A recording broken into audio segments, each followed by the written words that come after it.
നമസ്തേ. നിങ്ങൾ കേൾക്കുന്നത് പ്രേം അൻമോൾ ഹോദ ഹൈവാണി. ഞാൻ നിങ്ങളുടെ ഹോസ്റ്റ് വാണി. കഴിഞ്ഞ എപ്പിസോഡിൽ നമ്മൾ ജഡിനെ ഒരു ദാബയിൽ പോലീസിന് മുന്നിൽ ഉപേക്ഷിച്ചിരുന്നു. ഇന്ന് ജഡിന്റെ അറസ്റ്റും അവന്റെ ഭീകരതയുടെ അന്ത്യവും, ഹണിമൂൺ ത്യജിച്ച് ജോലിയും കടമയും തിരഞ്ഞെടുക്കുന്നത്, എന്റെ കാഴ്ചപ്പാടുകളെ എന്നേക്കുമായി മാറ്റിയ അൽക്കമാമിന്റെ ആ ഗുരുമന്ത്രവും നിങ്ങൾ കേൾക്കും. ജഡിന്റെ അന്ത്യവും മഹാകുംഭ സങ്കല്പവും. അവസാന ശ്രമം. ദാബയിൽ പോലീസിനെ കണ്ടപ്പോൾ ജഡ് ഓട്ടി. പക്ഷേ ബൈക്കിന്റെ 2 ടയറുകളിലും കാറ്റില്ലായിരുന്നു. ഓടുന്നതിനിടയിൽ അവൻ തോക്കെടുത്ത് വെടിയുതിർത്തു. മറുപടിയായി പോലീസ് അവന്റെ കാലുകളിൽ വെടിവെച്ചു. കുറ്റാരോപണം: അനധികൃത പിസ്റ്റൾ കൈവശം വയ്ക്കൽ, പോലീസിന് നേരെ വെടിയുതിർക്കൽ, ട്രാഫിക് പോലീസുകാരനെ ഇടിക്കൽ എന്നീ കുറ്റങ്ങൾക്കായി ജഡിന് കുറഞ്ഞത് 10 വർഷം തടവ് ശിക്ഷ ഉറപ്പായി. മാമിന്റെ പരിഹാരം: ശിക്ഷ കുറക്കാനുള്ള ആഗ്രഹത്താൽ ജഡ് ഒരിടത്തും രാശീലിന്റെ പേര് പരാമർശിച്ചില്ല. അതിനാൽ ഇനി പ്രശ്നമുണ്ടാകില്ലെന്ന് മാം സ്ഥിരീകരിച്ചു.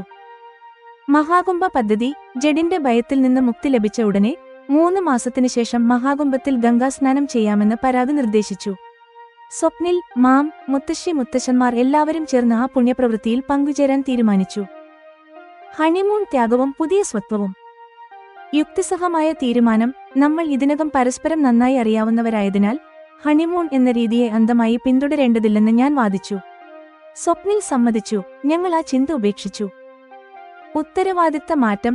സ്കൂളിലെ അധ്യാപനം വിട്ട് തന്റെ ഉത്തരവാദിത്തങ്ങൾ, അവരുടെ അമൂർത്ത തത്വങ്ങളുടെ രൂപം ഏറ്റെടുക്കാൻ മാം എന്നോട് പറഞ്ഞു. ത്യാഗവും പരിഹാരവും. എനിക്കിത് അല്പം പ്രയാസമായി തോന്നി. പക്ഷേ സ്വപ്നിൽ എന്നെ ആശ്വസിപ്പിച്ചു. നീ 30 വർഷം കഴിഞ്ഞ് വീടും കുടുംബവും ഉപേക്ഷിച്ചാണ് ഇവിടെ വന്നത്. ഞങ്ങളുടെ വീട്ടിൽ നിന്റെ പുതിയ സ്വത്വത്തിനായി മാം ചെയ്യുന്നത് നിന്റെ ത്യാഗത്തിന് മുന്നിൽ വളരെ കുറവാണ്.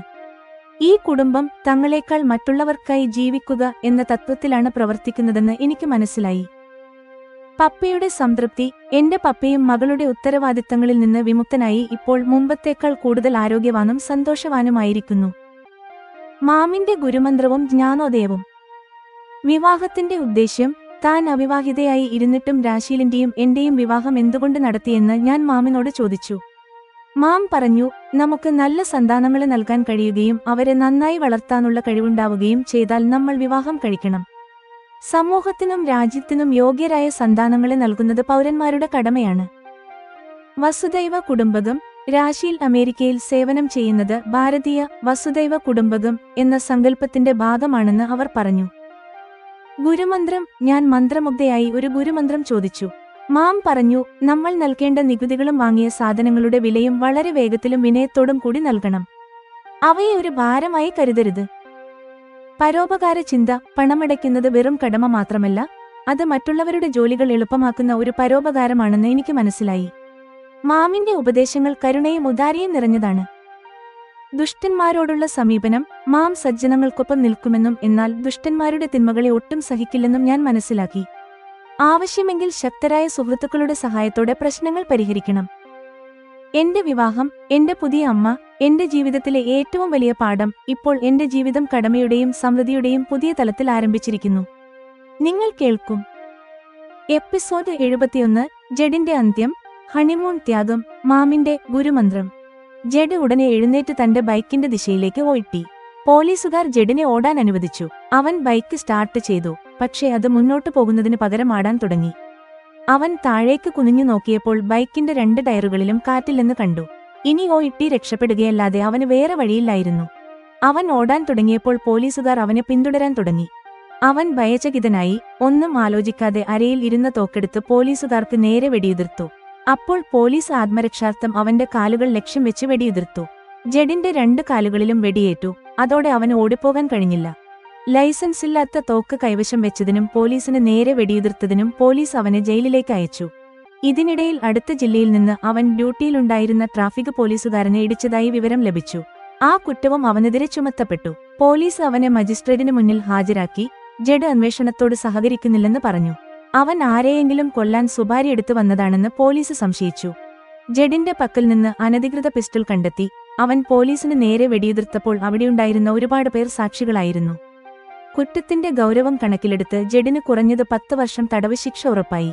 ജഡ് ജയിലിലായതിനാൽ സ്വപ്നിലിന്റെയും വാണിയുടെയും വിവാഹത്തിൽ തടസ്സങ്ങളൊന്നും ഉണ്ടായില്ല. അതോടൊപ്പം രാശീലിന് മേലുണ്ടായിരുന്ന ആപത്തും ഇല്ലാതായി, മാം പറഞ്ഞു. എല്ലാവരും ആശ്വാസത്തോടെ ശ്വാസം വിട്ടു. അവൻ രാശീലിനെ കൊല്ലാനാണ് വന്നത്. ഒരുപക്ഷെ അവൻ ആ കാര്യം പറഞ്ഞാൽ നമുക്ക് പ്രയാസം നേരിടാം എന്ന് ഞാൻ ആശങ്കപ്പെട്ടു. അവൻ അത് അന്വേഷണം നടത്തിയ DSPക്ക് മുന്നിൽ മാത്രമേ പറഞ്ഞിട്ടുള്ളൂ. ശിക്ഷ കുറക്കാനുള്ള പ്രലോഭനത്തിൽ രേഖാമൂലമുള്ള പ്രസ്താവനയിൽ രാശീലിന്റെ പേര് ഒരിടത്തും പരാമർശിച്ചിട്ടില്ല. അതുകൊണ്ട് നമ്മൾ ആകുലപ്പെടേണ്ടതില്ല എന്ന് മാം ആത്മവിശ്വാസത്തോടെ പറഞ്ഞു. തൽക്കാലം പ്രശ്നങ്ങളൊന്നുമില്ലെന്ന വിശ്വാസത്തിൽ എല്ലാവരും പ്രശാന്തരായിരിക്കുന്നു. രാശീലിനെയും പരുഷിനെയും കൂട്ടി 3 മാസത്തിനു ശേഷം ഞാൻ വീണ്ടും ഭാരതം സന്ദർശിക്കും എന്ന് പരാഗ് വിഷയം മാറ്റിപ്പറഞ്ഞു.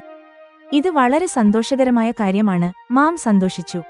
പരാഗിന് പ്രയാഗരാജിൽ നടക്കുന്ന മഹാകുംഭത്തിൽ ഗംഗാസ്നാനം ചെയ്യാൻ വലിയ ആഗ്രഹമുണ്ട്, രാശീൽ വിശദീകരിച്ചു. ഇത് വളരെ നല്ല കാര്യമാണ്. ഞാനും വാണിയും നിങ്ങളോടൊപ്പം പുണ്യസ്നാനം നടത്തും എന്ന് സ്വപ്നിലും ആവേശത്തോടെ പറഞ്ഞു. നിങ്ങളുടെ അമ്മായിയെയും മുത്തശ്ശന്മാരെയും ഈ പുണ്യകർമ്മത്തിൽ എന്തുകൊണ്ട് മറക്കുന്നു എന്റെ പ്രിയപ്പെട്ട അനന്തരവന്മാരെ, മാം ചിരിച്ചുകൊണ്ട് ചോദിച്ചു. എല്ലാവരും ചേർന്ന് മഹാകുംഭത്തിൽ സ്നാനം ചെയ്യാൻ തീരുമാനിച്ചു. മാമിന്റെ മുറിയിൽ നിന്ന് എല്ലാവരും പുറത്തിറങ്ങിയപ്പോൾ ഡാഡ് ചോദിച്ചു, അടച്ചിട്ട മുറിയിൽ നിങ്ങളെന്താണ് മീറ്റിംഗ് നടത്തിയിരുന്നത്? ഏട്ടാ, ഞങ്ങൾ മഹാകുംഭ സ്നാനത്തെക്കുറിച്ച് പ്ലാൻ ചെയ്യുകയായിരുന്നു, മാം പറഞ്ഞു. അതായത് 3 മാസത്തിനുള്ളിൽ വീണ്ടും നമുക്ക് ഭാരതത്തിൽ വരാനുള്ള സൗഭാഗ്യം ലഭിക്കുമെന്ന് അർത്ഥം, ഡാഡ് പറഞ്ഞു. ഏട്ടാ, മഹാകുംഭം ഒരു പ്രത്യേക അവസരമാണ്. ഏതായാലും ഇനി നിങ്ങൾ അടിക്കടി വരണം, കാരണം മകനും മരുമകളും ഇവിടെയാണല്ലോ താമസിക്കാൻ പോകുന്നത്, മാം ചിരിച്ചുകൊണ്ട് പറഞ്ഞു. അതും ശരിയാണ്, ഡാഡ് സമ്മതിച്ചു. അടുത്ത ദിവസം എല്ലാവരും യാത്ര തിരിച്ചു. ഇനി ഞങ്ങളുടെ ഹണിമൂണിനെക്കുറിച്ച് ചർച്ച വന്നു. ഞാൻ ഇങ്ങനെ വാദിച്ചു, നമ്മൾ എന്തിനാണ് ആരെയും അന്ധമായി പിന്തുടരുന്നത്? നമ്മൾ ഇതിനകം ഒരുപാട് യാത്ര ചെയ്തവരാണ്, പരസ്പരം ചിന്തകൾ അറിയാവുന്നവരാണ്. സ്വപ്നിൽ എന്റെ വാദത്തോട് യോജിച്ച് ഹണിമൂൺ വേണ്ടെന്ന് വെച്ചു. ഞങ്ങളുടെ ഇടയിൽ സ്നേഹവും അടുപ്പവുമായി ദിവസങ്ങൾ കടന്നുപോയി. സ്വപ്നിൽ മാമിന്റെ അടുത്തുനിന്ന് ഇൻഡസ്ട്രി ജോലികൾ പഠിക്കാൻ തുടങ്ങി. മാം എന്നോടും പറഞ്ഞു, വാണി, ഇനി നീ അധ്യാപന ജോലി ഉപേക്ഷിക്കണം. ഞാൻ ഇതുവരെ സ്കൂളിൽ നോക്കിയ ഉത്തരവാദിത്തങ്ങൾ ഇനി നീ ഏറ്റെടുക്കണം. ഈ സ്കൂൾ യഥാർത്ഥത്തിൽ മാമിന്റെ തത്വങ്ങളുടെ പ്രതിഫലനമാണ്. അവർ അത് എന്റെ ഉത്തരവാദിത്തത്തിൽ വെക്കാൻ ആഗ്രഹിക്കുന്നു. എനിക്കിത് അല്പം പ്രയാസമായി തോന്നി. നമ്മൾ നേടിയ വിജയങ്ങൾ ഒരു ദിവസം ആർക്കെങ്കിലും കൈമാറേണ്ടി വരും. സ്വപ്നിൽ ബിസിനസ് നോക്കുന്നത് സ്വാഭാവികമാണ്, പക്ഷേ ഞാൻ ഇപ്പോഴല്ലേ ഈ കുടുംബത്തിൽ അംഗമായത്. ഞാൻ ഇതേ കാര്യം സ്വപ്നിലിനോട് പറഞ്ഞു. വാണി, നീ 30 വർഷം താമസിച്ച വീടും മനുഷ്യരെയും ഉപേക്ഷിച്ചാണ് ഞങ്ങൾക്ക് വേണ്ടി വന്നത്. ആ ത്യാഗത്തിനു മുന്നിൽ മാം നിനക്ക് നൽകുന്ന ഈ സ്വത്വം വളരെ കുറവാണ് എന്ന് സ്വപ്നിൽ എന്നെ ആശ്വസിപ്പിച്ചു. എന്നേക്കാൾ ഉപരിയായി സ്വപ്നിൽ അമേരിക്കയിൽ നിന്ന് ഭാരതത്തിലേക്ക് വന്നവനാണ്. ഈ കുടുംബത്തിന്റെ സംസ്കാരം തന്നെ വേറെയാണ്. ഇവരെല്ലാം മറ്റുള്ളവർക്കായി ജീവിക്കുന്നവരാണ്. മാമിന്റെ നിർദ്ദേശപ്രകാരം എന്റെ പപ്പയ്ക്കായി ഒരു നല്ല പാചകക്കാരനെയും സഹായിയെയും ഏർപ്പാട് ചെയ്തു. ഞാൻ ആഴ്ചയിൽ 2-3 തവണ പോയി പപ്പയെ കണ്ട് സംസാരിക്കും. മകളെ ഒരു നല്ല വീട്ടിലേക്ക് അയച്ചതിൽ പപ്പ ഇപ്പോൾ വളരെ സന്തോഷവാനാണ്. ഒരു പിതാവെന്ന നിലയിൽ തന്റെ കടമ തീർന്നതിൽ അദ്ദേഹം ഇപ്പോൾ മുമ്പത്തേക്കാൾ ആരോഗ്യവാനാണ്. മാമും വളരെ സന്തോഷവതിയാണ്. ഒരു ദിവസം ഞാൻ അവരോട് ചോദിച്ചു, മാം, നിങ്ങളെന്തുകൊണ്ട് വിവാഹം കഴിക്കാതെ ഇരുന്നിട്ടും ഞങ്ങളുടെ വിവാഹങ്ങൾ ഇത്ര ഉത്തരവാദിത്തത്തോടെ നടത്തി? മാം എന്നെ വാത്സല്യത്തോടെ നോക്കി ആലോചനയിലാണ്ടു. എന്നെ ചേർത്തുപിടിച്ചു. വാണി, ഒറ്റയ്ക്ക് കഴിയുന്നത് എനിക്ക് കഷ്ടമല്ല. പക്ഷേ നിങ്ങളെ കണ്ടപ്പോൾ നല്ല സന്താനങ്ങളെ രാജ്യത്തിന് നൽകുന്നതും പൗരന്റെ കടമയാണെന്ന് എനിക്ക് മനസ്സിലായി എന്ന് മാം പറഞ്ഞു. ഞങ്ങളെ അത്ര യോഗ്യരായി കരുതിയതിന് നന്ദി. പക്ഷേ രാശീലിന് അമേരിക്കയിലിരുന്ന രാജ്യത്തെ എങ്ങനെ സേവിക്കാൻ കഴിയും? ഞാൻ ചോദിച്ചു. നമ്മൾ വസുദൈവ കുടുംബകം എന്ന് വിശ്വസിക്കുന്നു. ഭാരതീയർ ലോകത്ത് എവിടെയായാലും നല്ല പേര് സമ്പാദിക്കുന്നത് അഭിമാനകരമാണ് എന്ന് മാം മറുപടി നൽകി. അവരുടെ ചിന്താഗതി എത്ര ആഴമുള്ളതാണെന്ന് എനിക്ക് വീണ്ടും മനസ്സിലായി. മാം, എനിക്കൊരു ഗുരുമന്ത്രം തരൂ, എനിക്കും നിങ്ങളുടെ പാതയിൽ നടക്കാൻ ആഗ്രഹമുണ്ട് എന്ന് ഞാൻ അപേക്ഷിച്ചു. നിങ്ങൾ 4 കുട്ടികളും പറയാതെ തന്നെ നല്ല കാര്യങ്ങൾ ഗ്രഹിക്കുന്നു. ഇനി ഗുരുമന്ത്രത്തെക്കുറിച്ച് പറഞ്ഞാൽ, നമ്മൾ നൽകേണ്ട നികുതികളും ബാക്കികളും വിനയത്തോടെ വേഗത്തിൽ നൽകണം. അവയെ ഒരു ഭാരമായി കരുതരുത് എന്ന് മാം പറഞ്ഞു. ഇതൊരു ഗുരുമന്ത്രമാണോ എന്ന് ഞാൻ ആദ്യം ആലോചിച്ചു. പക്ഷേ ആഴത്തിൽ ചിന്തിച്ചപ്പോൾ അത് മറ്റുള്ളവരുടെ ജീവിതത്തിനും രാജ്യപുരോഗതിക്കും എത്ര അത്യാവശ്യമാണെന്ന് എനിക്ക് മനസ്സിലായി. നമ്മൾ നൽകുന്ന പണം മറ്റുള്ളവരുടെ ഉത്തരവാദിത്തങ്ങളെ എളുപ്പമാക്കുന്നു. മാം ഈ വിഷയം എത്ര മനോഹരമായാണ് പറഞ്ഞതെന്ന് ഞാൻ തിരിച്ചറിഞ്ഞു. ഓരോരുത്തർക്കും തങ്ങളുടെ കുടുംബം പോറ്റാനുണ്ടാകും. നമ്മൾ അവർക്ക് ശരിയായ സമയത്ത് പണം നൽകിയാൽ അത് അവർക്ക് എങ്ങനെയൊക്കെ സഹായമാകുമെന്ന് എനിക്ക് മനസ്സിലായി. മാം സജ്ജനങ്ങൾക്കൊപ്പം നിൽക്കും, പക്ഷേ ദുഷ്ടന്മാർക്ക് തക്ക ബുദ്ധി കൊടുക്കും. അതും എനിക്ക് ഒരുപാട് ഇഷ്ടമായി. നമ്മൾ അനുഭവിക്കുന്ന സൗകര്യങ്ങൾക്കായി സർക്കാർ ബജറ്റ് നീക്കിവെക്കുന്നു. ആ പണം നമ്മുടെ ടാക്സുകളിൽ നിന്നാണ് വരുന്നത്. അതിനാൽ ടാക്സ് നൽകുന്നത് രാജ്യപുരോഗതിക്ക് അത്യന്താപേക്ഷിതമാണ്. ചുരുങ്ങിയ വാക്കുകളിൽ മാം എത്ര വലിയ കാര്യമാണ് പറഞ്ഞതെന്ന് ഞാൻ അത്ഭുതപ്പെട്ടുപോയി. മാം ജഡിനെപ്പോലെയുള്ളവർക്ക് പോലീസ് വഴി ബുദ്ധി പഠിപ്പിച്ചതും എനിക്കൊരു പാഠമായി തോന്നി.